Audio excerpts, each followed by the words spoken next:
Les amis, on est le lundi 3 mars et aujourd'hui on va parler stratégie, comment limiter la casse auprès des ravageurs.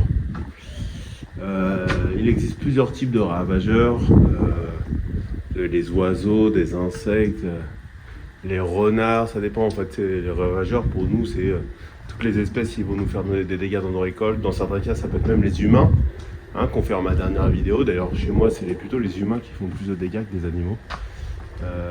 Et donc, j'aimerais partager avec vous ma petite stratégie pour limiter l'impact de ces petits désagréments sur le verger, en sachant qu'il y en a, par exemple, que je ne vais pas du tout aborder, qui est la protection des animaux, on va dire domestiqués, comme des poules, parce que j'ai aucune expérience dedans. Je n'ai aucun animal sur le terrain, en tout cas domestiqué. Par contre, de façon plus pragmatique pour les plantations, avant de me lancer dans ça là, j'avais réfléchi à comment limiter les risques, de me faire dézinguer mes récoltes, mes arbres, tout en sachant que j'avais une expérience qui était purement théorique. Par contre, on va commencer. Déjà, faut savoir que vous n'aurez pas le choix, il va falloir partager. Quand vous allez planter votre arbre, ou vos arbres, vos plantes, ou votre plante, vous allez devoir partager avec la nature. C'est comme ça. Vous pouvez toujours limiter dans une certaine mesure, ça dépend. Si on parle des 7 plaies d'Égypte avec les grillons qui arrivent chez vous et qui ravagent tout, vous ne pourrez pas faire grand chose. Mais sinon, dans un cas les plus standards, vous allez pouvoir limiter l'impact des animaux, des insectes sur vos produits. Alors il y a plein de versions, il y a plein de choses à mettre en place. Alors moi j'ai la chance d'avoir un très grand terrain. Là ce qu'on voit c'est juste une partie.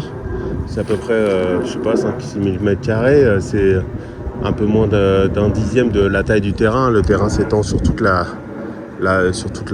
l'espèce de forêt qu'on a au fond là, que j'ai pas du tout, que j'ai juste un peu exploré une fois ou deux avec ma femme, et à chaque fois on s'est perdu parce que j'ai pas du tout le sens du repère, et puis il faudrait que je rentre avec une boussole. Du coup, ce que je vais dire, ça s'applique pas forcément au petit jardin potager de 25 m², en tout cas il faudra l'adapter. Mais voilà, j'espère donner des débuts de réflexion aux personnes qui se posent la question de ok, je dois vivre avec la nature qui est autour de moi, mais il n'empêche que je peux la décourager ou l'encourager à aller sur des arbres qui ne m'intéressent pas. Donc très bon exemple là que j'ai déjà devant moi, ça va être de laisser pousser des arbres. Alors ici on les appelle sauvages, c'est des variétés fruitales. Donc là on a un beau papayer qui commence à être très sexy, et on voit, lui c'est une femelle. Là on voit que les fleurs poussent sur le tronc, donc ça c'est les caractéristiques des femelles. Est-ce que c'est une variété auto-fertile? Je sais pas.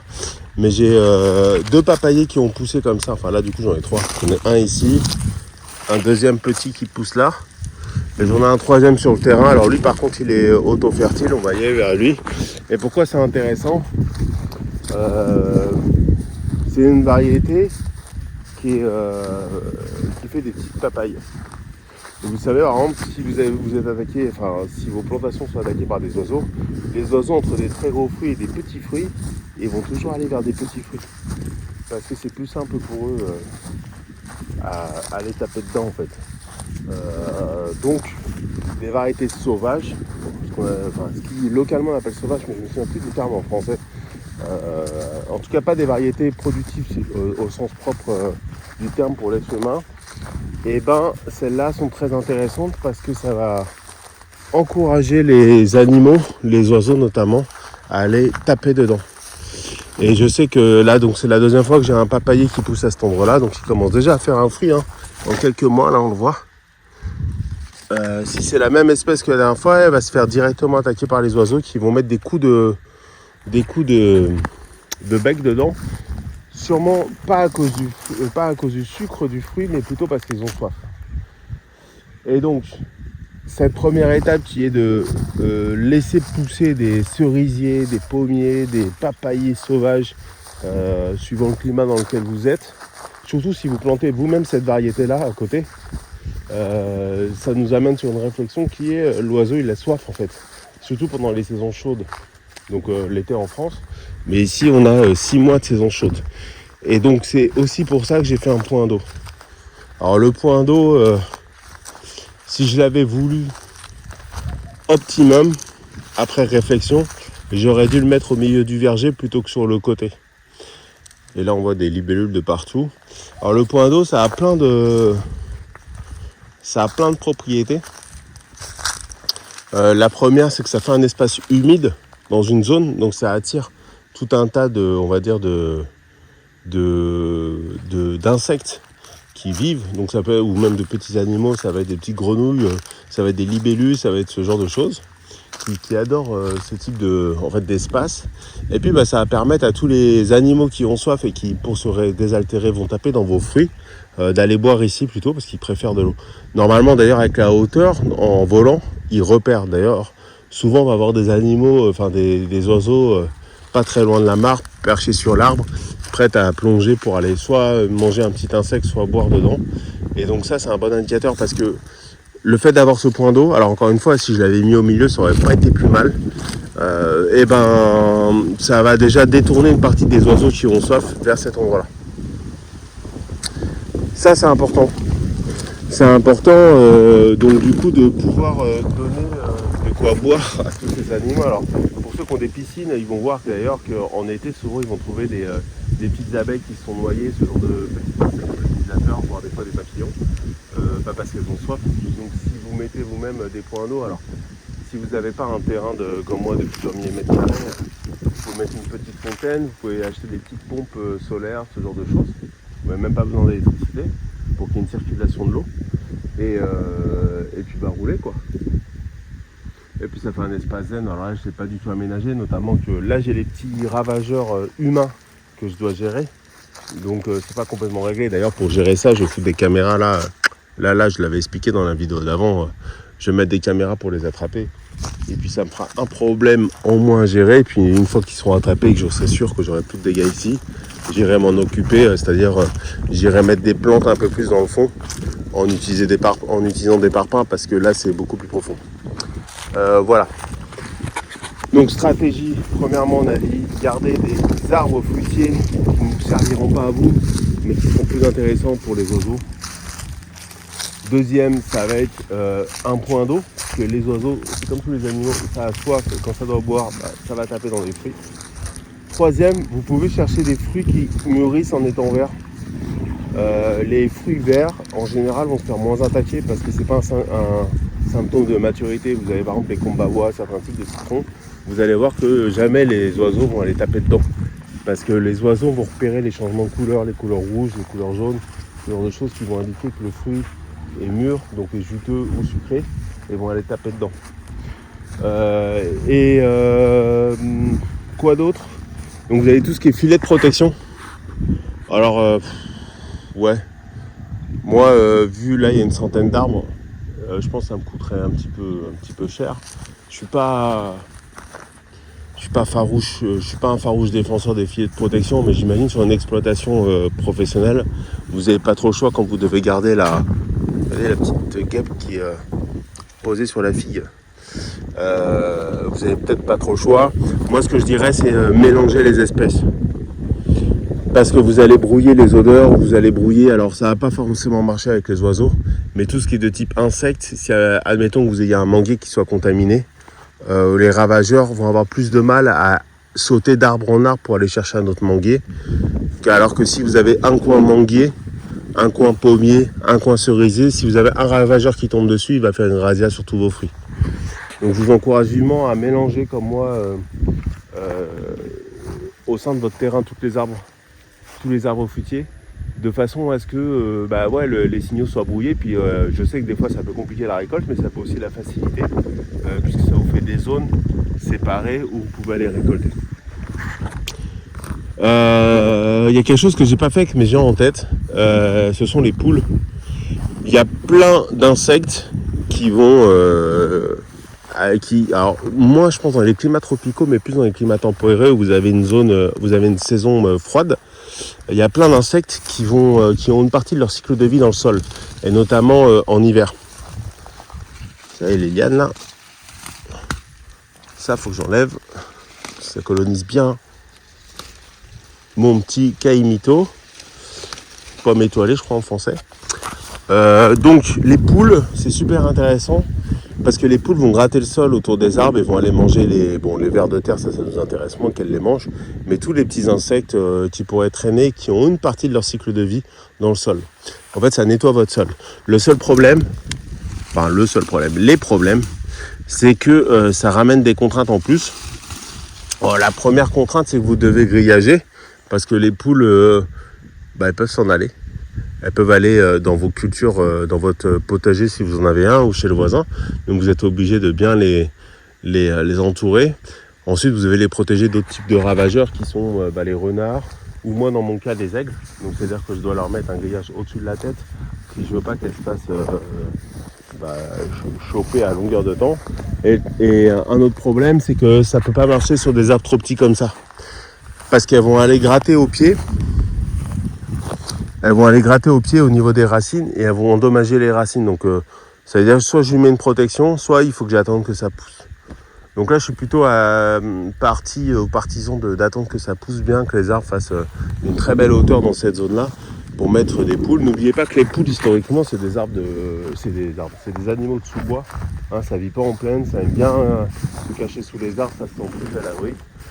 Nous on les a domestiqués, on les a mis dans des grandes plaines, mais en fait la poule à la base c'est un animal de bois, de forêt, sous forêt. Qu'est-ce que je vous disais? Oui, donc je vous parlais tout à l'heure des fruits qui sont verts en mûrissant. Donc voilà un exemple, un kombawa. Ça j'ai jamais vu quoi que ce soit dessus. De façon globale d'ailleurs, tout ce qui est agrumes, j'ai pas l'impression que ça se fasse très attaquer par les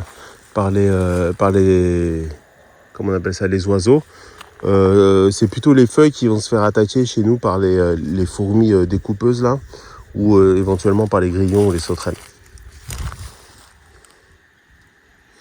C'est incroyable, le kombawa, on dirait du raisin, ça me fait des grappes de raisin, regardez. J'avais jamais vu ça, j'en ai parlé à un collègue qui avait un kombawa chez lui. Il me dit bah non, chez moi il me faisait un fruit par-ci, un fruit par-là. Il me dit j'ai jamais vu des grappes. Alors soit c'est une autre variété, mais je crois pas qu'il y ait beaucoup de variétés de kombawa. C'est un fruit qui est originaire d'Indonésie il me semble. Soit il se plaît énormément dans cet endroit. Donc voilà, pensez alors toujours. Là ce que j'essaie de vous montrer, c'est un petit peu comment moi j'ai réfléchi. Alors j'ai pas assez de recul pour vous dire, c'est une méthode géniale. Ça surpasse tout ce que j'ai vu de loin. C'est ça, j'y ai réfléchi quand j'ai construit le design de la plantation. Je me suis dit, j'ai pris plein de informations et je me suis dit comment faire pour limiter la casse, en sachant que on est quand même contraint par plein de choses. Hein. C'est que là, je suis en ciel ouvert. Hein. C'est que je peux pas mettre de filet de protection. Enfin, en tout cas, économiquement parlant, ça me coûterait assez cher. Et puis ça m'intéresse pas. En fait, ça sera moche, quoi. J'ai pas envie de me balader dans un verger qui est moche. Je le fais avant tout pour que ce soit joli. J'ai aucune idée aussi des types de ravageurs qui pourraient être attirés plus par un type de fruit. C'est-à-dire qu'en gros, est-ce qu'il n'y a pas certains fruitiers qui vont donner une porte d'entrée, qui vont attirer tellement les ravageurs qu'après les ravageurs vont être sur le terrain et vont après se déporter sur d'autres fruits. Et ça, j'ai pas vraiment d'idée, mais pour l'instant, je ne le constate pas. Ce que je constate, c'est que j'ai très peu de dégâts. Alors j'ai des fruits qui sont légèrement attaqués. J'avais les goyaves, c'est les goyaves de là-bas qui étaient attaquées, mais pas celles-là. J'avais les grenades qui étaient des petites grenades qui n'étaient pas très jolies, donc je ne sais pas si elles étaient attaquées ou si c'était le fait qu'elles n'étaient pas jolies, que le fruit semblait piquer. Et les figues par contre j'ai pas de problème, le kombawa j'ai pas de problème. Donc j'ai pas encore beaucoup de recul pour vous certifier que ça c'est bon. Je vous explique juste la réflexion que j'ai eue pour que vous ayez le même type. Voilà un bananier entouré de grenadiers, de litchi, ça c'est un orange sanguine, un olivier, un prunier et un agrume. Je me dis bon, là je brouille un peu les signaux quoi. Ça dégage des odeurs, mais en tout cas les insectes, c'est pas une plantation à pure de bananes ou de je sais quoi, qui ferait que l'insecte qui adore les bananes ou le champignon qui adore les bananes se jetterait là-dessus. Donc voilà. D'ailleurs, je pense que celui-là, ce bananier-là, il va pas tarder à me sortir une fleur. Non, qu'est-ce que vous en pensez vous? Il y a d'autres trucs de protection contre les oiseaux. Des fois, il y a des gens qui mettent des épouvantails ou des disques, des CD dans les arbres. Alors, j'en sais rien. J'en sais rien. Moi, j'ai pas envie de repousser non plus les oiseaux. Notamment parce que j'ai envie que la chaîne alimentaire s'installe sur le terrain. C'est-à-dire que les ravageurs viennent, mais du coup, leurs prédateurs, qui sont pas omnivores, eux. C'est-à-dire que les prédateurs des ravageurs vont pas se mettre à manger vos fruits. Ils vont manger que vos ravageurs. J'ai envie de voir ces prédateurs s'installer sur le terrain. Donc si je repousse trop des ravageurs, j'ai aucune chance qu'ils viennent s'installer. C'est super calme. Hein. Regardez ce petit bassin. Donc voilà.